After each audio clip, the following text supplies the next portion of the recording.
Hello everyone, welcome to my YouTube channel English literature zone. आज के video में हम लोग एलन सोवाल्टर की feminist criticism in the wilderness पढ़ने वाले हैं। तो वीडियो शुरू करते हैं। वीडियो जो है काफ़ी इजी लैंग्वेज में होगा। वीडियो के थ्रू अगर आपका हेल्प होता है, वीडियो आपके सिलेबस का है, तो प्लीज़ आप लोग वीडियो को लाइक करना, चैनल को सब्सक्राइब करना और कमेंट करके बताना वीडियो में कैसा लगा। तो वीडियो शुरू करते हैं। सबसे पहले हम इस नोट्स को एक कोट्स के साथ शुरू किए जो कि हेलन शिकच की काफ़ी फेमस कोट्स है। तो वीडियो शुरू करते हैं, नोट शुरू करते हैं। It is impossible to define a feminine practice of writing. Feminine यानी जो फेमिनिन प्रैक्टिस राइटिंग होती है ना, मतलब स्त्री प्रथा को जो परिभाषित किए हुए करते हुए लिखी जाती है, उसको क्या करना मतलब इम्पॉसिबल होता है डिफाइन करना। And this is an impossibility that will remain. और यह इम्पॉसिबिलिटी जो है वो हमेशा मतलब चलती रहेगी। For this practice will never be theorized, enclosed, encoded. और इस प्रैक्टिस को मतलब ये जो मतलब इसको जो क्या करना है, डिफाइन करना है, वो कभी भी थ्योराइज्ड, इनक्लोज या इनकोडेड रूप से मतलब नहीं की जा सकेगी। मतलब इसका डिफाइन विच डजेंट मीन, लेकिन इसका अर्थ ये नहीं होता है दैट इट डजेंट एग्जिस्ट। तो मतलब इसका अर्थ ये नहीं होता कि ये एग्जिस्ट नहीं करते। इट मीन्स जिस चीज़ के बारे में हम नहीं जानते हो, कम जानते हो, इसको डिफाइन नहीं कर पा रहे, इट नॉट मीन्स कि वो एग्जिस्ट ही नहीं करती। तो एक इसका फेमस कोट्स है, हेलन शिकच का फेमस कोट्स है। तो वीडियो अब आगे हम लोग नोट्स को देखते हैं। Feminist criticism in the wilderness is one of the most famous work of Elaine Showalter. Elaine Showalter की काफी फेमस फेमिनिस्ट वर्क है ये। Who is one of the most famous American critics, जो कि एक बहुत ज्यादा फेमस अमेरिकन क्रिटिक्स थी, फेमिनिस्ट एंड राइटर। और राइटर थी on cultural and social issues, जो कि कल्चरल और सोशल इश्यूज पे लिखती थी। ठीक है। She is also the founder of feminist literary criticism. Feminist literary criticism की फाउंडर भी थी in United State academy. United State academy के फेमिनिस्ट लिटरेरी क्रिटिसिज्म की फाउंडर भी थी। कौन थी? Elaine Showalter. This essay was first published in Critical Inquiry. और ये जो हम लोग का एशे है फेमिनिस्ट क्रिटिसिज्म इन वाइल्डरनेस, इसको कब पब्लिश किया गया? क्रिटिकल इंक्वायरी में पहली बार पब्लिश किया गया इन 1981 में। ठीक है। It is her first major work, यह उनका फर्स्ट मेजर वर्क था, which lucidly presents the evolution of feminist criticism. जो कि ल्यूशेडली यानी स्पष्ट रूप से क्या करता है, प्रेजेंट करता है, क्या प्रेजेंट करता है? इवोल्यूशन, एक विकास को दिखाता है। और फेमिनिस्ट क्रिटिसिज्म नारीवादी या अस्तित्ववाद का जो मतलब क्या रहा है, आलोचना रहा है, उसके मतलब इवोल्यूशन को दिखाता है, विकास को दिखाता है। ये जो हम लोग का प्रेजेंटेशन है। फेमिनिस्ट थ्योरी और फेमिनिज्म, फेमिनिस्ट थ्योरी हो या फेमिनिज्म हो, इन शॉर्ट संक्षेप में, has evolved as one of the most influent and radical critical theories. ये क्या है, मतलब एक विकसित रूप से, one of the most influential मतलब बहुत ज्यादा प्रभावित करने वाली, एंड रेडिकल क्रिटिकल, रेडिकल मतलब जो मतलब बल देता हो आलोचना की थ्योरी है ऑफ द 20th सेंचुरी की, चाहे फेमिनिज्म थ्योरी हो या फेमिनिज्म हो। ठीक है। सोवाल्टर स्टार्ट्स हर एशे, सोवाल्टर इस एशे को स्टार्ट करती है विद द पोएम से शुरू करती है, लुइस बोगन की पोएम से शुरू करती है। ठीक है। वुमेन, लुइस बोगन की पोएम का नाम है वुमेन, उसे शुरू करती है। Which opens with the lines, जो इस लाइन्स के साथ शुरू होता है, women have no wilderness in them, they are provident instead content in the tight hot shell of their hearts to eat tasty bread. काफी फेमस कोट्स है ये। अब आगे है with the publication of Virginia Woolf का जब a room of one's own ये publish करवाया गया, a step is direction of inspiring women to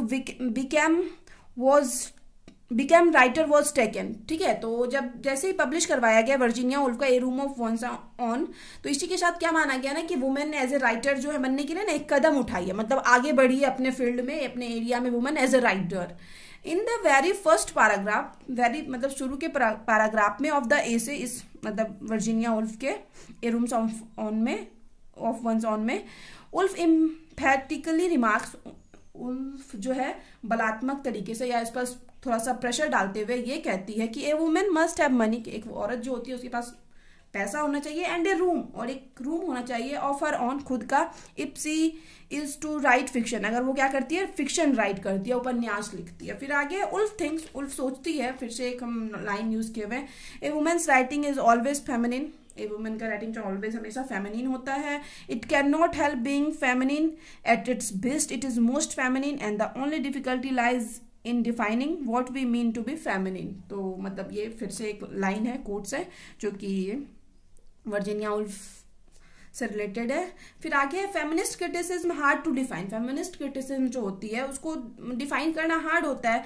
it is widely differ from male centric criticism. जो मेल जो क्रिटिक होते हैं उनसे बिल्कुल मतलब अलग होता है feminist criticism, in the sense that it is concern with varied aspects of womanhood. क्योंकि ये जुड़ा होता है वुमेनहुड यानी स्त्रीत्व के अलग अलग एस्पेक्ट से, अलग अलग पहलुओं से.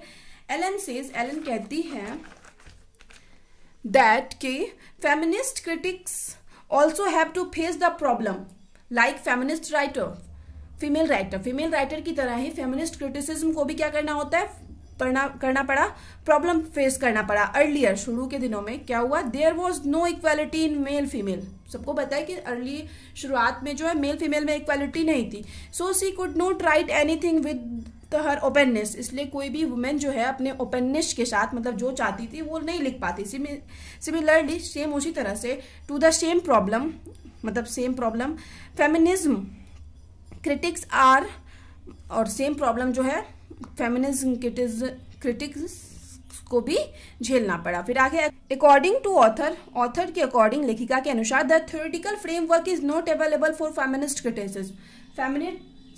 फेमिनिस्ट क्रिटिसिज्म के लिए थ्योरेटिकल एक ढांचा जो है वो तैयार नहीं था. एक लैंग्वेज जो होता है फेमिनिस्ट क्रिटिसिज्म का वो रेडी नहीं था. Behind this reason author gives, और इसके पीछे का कारण जो ऑथर लेखिका देती है, दैट की वर्क रिटन बाय मैन, कि जो वर्क होता था वो मैन के द्वारा किया गया होता था. और वुमन हैज टू रीड, जिसको कि एक वुमेन द्वारा रीड करना पड़ता था. क्योंकि अब अगर कोई मैन अगर वर्क लिख रहा है तो उसका पॉइंट ऑफ व्यू वर्क लिखने का अलग होगा. अगर कोई वुमेन किसी वुमेन के लिखे हुए वर्क को पढ़ती है तो मे बी वो हर इमोशन को अच्छे से समझ पाएगी. बट उस टाइम क्या होता था कि वुमेन जल्दी कोई वर्क लिखती नहीं थी, और इस वजह से जो वुमेन को पढ़ना पड़ता था मैन के द्वारा लिखा हुआ work.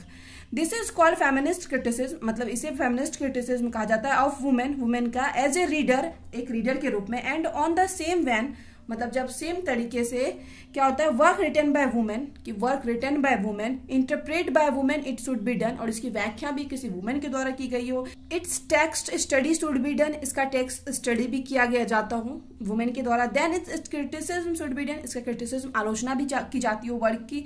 It is called by women, और इसी को वुमेन के द्वारा फेमिनिस्ट क्रिटिसिज्म कहा जाता है ऑफ ए वुमेन का एज ए राइटर, एक राइटर के रूप में. And it is also called गायनो क्रिटिसिज्म, और इसी को गायनो क्रिटिसिज्म भी कहा जाता है क्योंकि एक वुमेन के वर्क को वुमेन ही रीड करके उसको क्रिटिसाइज कर रही है. गायनो क्रिटिसिज्म कंसिस्ट ऑफ लिटरेचर, मतलब लिटरेचर से बना है, रिटन बाय वुमेन, जो कि वुमेन से रिलेटेड हो. इट्स हिस्ट्री, उनके हिस्ट्री से रिलेटेड हो, स्टाइल से रिलेटेड हो, थीम से रिलेटेड हो, जेनरिक, उनका जो मतलब लिखने का एक तरीका होता था, जिस जेनरे में जिस वे में लिखती थी. एंड स्ट्रक्चर ऑफ राइटिंग, और राइटिंग का जो स्ट्रक्चर होता है जो मेनली वुमेन से रिलेटेड हो. इट इज, इसी को गायनो क्रिटिसिज्म कहा. जब हम वुमेन से रिलेटेड वर्क को वुमेन ही कोई जज कर रही है तो वो गायनो क्रिटिसिज्म हो गया. और फिर है इट इज स्टडीज, ऐसा मतलब पढ़ा गया है. Gynocriticism has 4 different models. Gynocriticism का 4 डिफरेंट मॉडल होता है, which are judged in 4 ways, जिसको कि 4 तरीके से जज किया जाता है. तो यहाँ पे हम बताए हैं कि वुमेन जो है गायनो क्रिटिसिज्म का 4 वे ये होता है. वुमेन जिसको कि बॉडी, साइकोलॉजी, लैंग्वेज, कल्चर, ये सब के आधार पे एज ए क्रिटिसिज्म जज किया जाता है. अब है women's writing and women's body, कैसे रिलेटेड है. More body hence more writing. This is the line from the laugh of Medusa. ये जो लाइन जो दिया गया ना वो लाफ ऑफ मेडुसा से दिया गया है, जो कि हम पहले इन्हीं का मतलब स्टार्टिंग में भी लाइन यूज किए थे, जो हम बताए थे कि हेलन सिकस का जो लाइन है स्टार्टिंग में भी हम इसके यूज किए हुए हैं. तो उन्हीं का एक फिर से ये लाइन है, more body hence more writing. तो आगे है written by famous feminist writer of critics. Famous feminist writer और क्रिटिक्स जो है आलोचक, उनके द्वारा लिखा गया है. हेलन सिकस के द्वारा विक्टोरियन एंथ्रोपोलॉजिस्ट, विक्टोरियन जो एंथ्रोपोलॉजिस्ट थे, जो मानव के बारे में अध्ययन करते हैं, बिलीव दैट, उनका मानना था, the frontal lobes of male brain, कि मेल के ब्रेन का जो फ्रंटल लॉब्स होता है, सामने वाला एरिया होता है, वे आर हैवियर, वो क्या होता है, ज्यादा भारी होता है, एंड मोर डेवलप्ड, और ज्यादा डेवलप होता है, ज्यादा विकास होता है उसका, देन फीमेल लोब्स से। The work of the frontal lobe, और जो मतलब वर्क किया जाता है फ्रंटल लोब्स के द्वारा, इज टू क्रिएट क्रिएटिविटी, मतलब इसका काम किस चीज में लिया जाता है, कोई भी क्रिएटिविटी करने में, रचनात्मक कार्य करने में, इन द माइंड में, by this it is proved, और इसी के जरिए ये प्रूव्ड होता है, that the creativity level of man is higher than of women, कि वुमेन मतलब मैन का जो क्रिएटिविटी लेवल होता है वो वुमेन से ज्यादा बड़ा अच्छा होता है, क्योंकि यहाँ पे क्या दिया गया, फ्रंटल लॉब्स जो होता है मैन का बड़ा होता है, तो उसमें ज्यादा क्रिएटिविटी की पावर होती है, क्योंकि हम लोग का फ्रंटल लॉब्स ही मतलब क्रिएटिव थिंकिंग को मतलब थोड़ा बताता है, मतलब उसी की हेल्प से हम लोग कर पाते हैं क्रिएटिव थिंकिंग, जो कि वुमेन में छोटा होता है फ्रंटल लॉब्स। तो यहाँ से ये डिस्कस क्लियर हो जाता है क्या कि वुमेन क्या होता है, बॉडी के आधार पे उनको क्रिटिसिज्म किया जाता है वर्क के बेस्ड पे, बट जो एलन है हम लोग का प्रेजेंट वर्क है, उसकी जो ऑथर सो वॉल्टर सेज, वो कहती है, इट इज नॉट सो, कि ऐसा बिल्कुल नहीं है, a women gives birth to a child, कि एक वुमेन जो है एक चाइल्ड को बर्थ देती है, जन्म देती है, and brings A creativity in this world, और एक क्रिएटिविटी रचना जो है इस वर्ल्ड में लाती है। तो इट नॉट मीन्स कि उसका फ्रंटल लोब्स जो है वुमेन का वो मतलब थोड़ा कम हैवी होता है, तो उसमें क्रिएटिविटी पावर नहीं है। तो वो यहाँ पे एग्जांपल देती है कि सबसे बड़ी क्रिएटिविटी जो है एक चाइल्ड वो वुमेन ही लाती है, तो ऐसा कुछ नहीं है कि इस आधार पे वुमेन को जज किया जा सकता है। अब आगे हैं women's writing and women's language, दोनों को जज करें, दोनों के आधार इस आधार पे भी वुमेन को जज किया जाता है। The question arises whether man and women use the same language, पहले तो ये क्वेश्चन आता है कि क्या मैन और वुमेन जो है सेम लैंग्वेज यूज कर सकते हैं। Ever since this society was formed, मतलब जब से ये सोसाइटी बनी है, man have oppressed women, man क्या कर रहे हैं, वुमेन को दबा रहे हैं, या थोड़ा वुमेन क्या है, पीछे है मैन से। सिमिलरली सेम इसी तरह they have been dominated in literature and they have created a language of their own, इसी तरह सेम जैसे सोसाइटी में मेल आगे हैं, उसी तरह लिटरेचर में भी मेल क्या किए हुए हैं, फीमेल को डोमिनेट किए हुए हैं और खुद आगे हैं और खुद का एक लैंग्वेज क्रिएट किए हुए हैं। Women should also create a language, अब क्या करना होगा, वुमेन को भी अपना लैंग्वेज क्रिएट करना होगा ऑफ देयर ऑन, खुद का, विच इज कॉल्ड फेमिनिस्ट, जिसको हम लोग फेमिनिस्ट कहते हैं। Because the language of man, क्योंकि जो लैंग्वेज होता है मैन का, राइटिंग इज फॉर्मल, वो बहुत फॉर्मल होता है, नॉर्मल तरीके का होता है, in which women are not comfortable, जिसमें कि वुमेन कंफर्टेबल नहीं होती है। फिर आगे है थर्ड, हम लोग डिस्कस करेंगे women's writing and women's psyche, या साइकोलॉजी हम लिखे हुए हैं।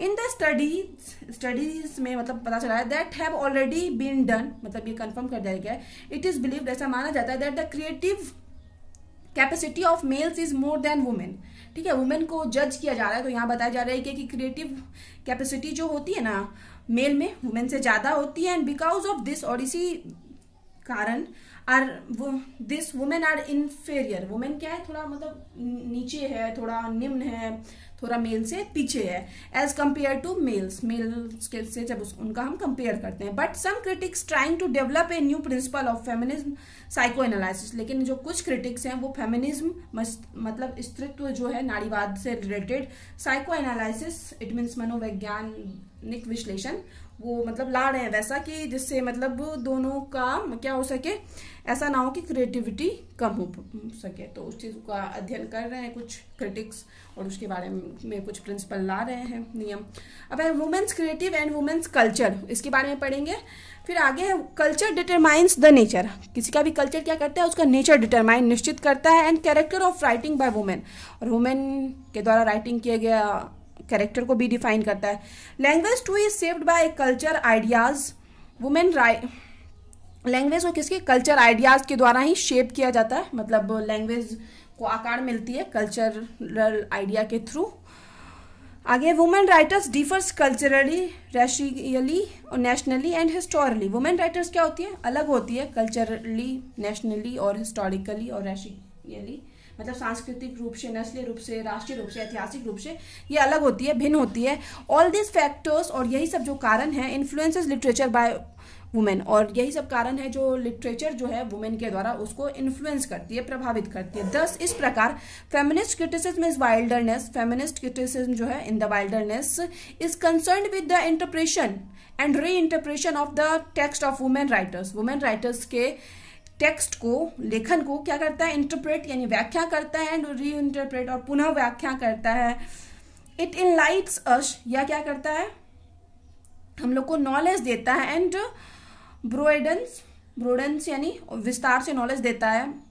Our understanding about the work of women, women के वर्क को लेके हमारे अंडरस्टैंडिंग को बढ़ाता है, उसके बारे में नॉलेज देता है वुमेन्स राइटर्स से रिलेटेड, एंड देयर डिमांड्स, और उनके डिमांड से भी हम लोग को मतलब क्या करवाता है, रूबरू करवाता है। In the male centric world, male centric world में मतलब ये जो हम लोग का जो सोसाइटी है मेल सेंट्रिक, मेल पे जो ज़्यादा ध्यान देते हैं या मेल केंद्रित जो सोसाइटी है, वर्ल्ड है हम लोग की, उसमें वुमेन्स के मतलब डिमांड्स पे भी हम लोग को क्या रूबरू करवाता है। ठीक है, तो यहाँ पे वीडियो खत्म होता है। वीडियो अगर अच्छा लगा, आपके लिए हेल्पफुल है, तो प्लीज़ वीडियो को लाइक करना, चैनल को सब्सक्राइब करना और कमेंट करके बताना वीडियो आपको कैसा लगा। मिलते हैं नेक्स्ट वीडियो में नेक्स्ट टॉपिक के साथ।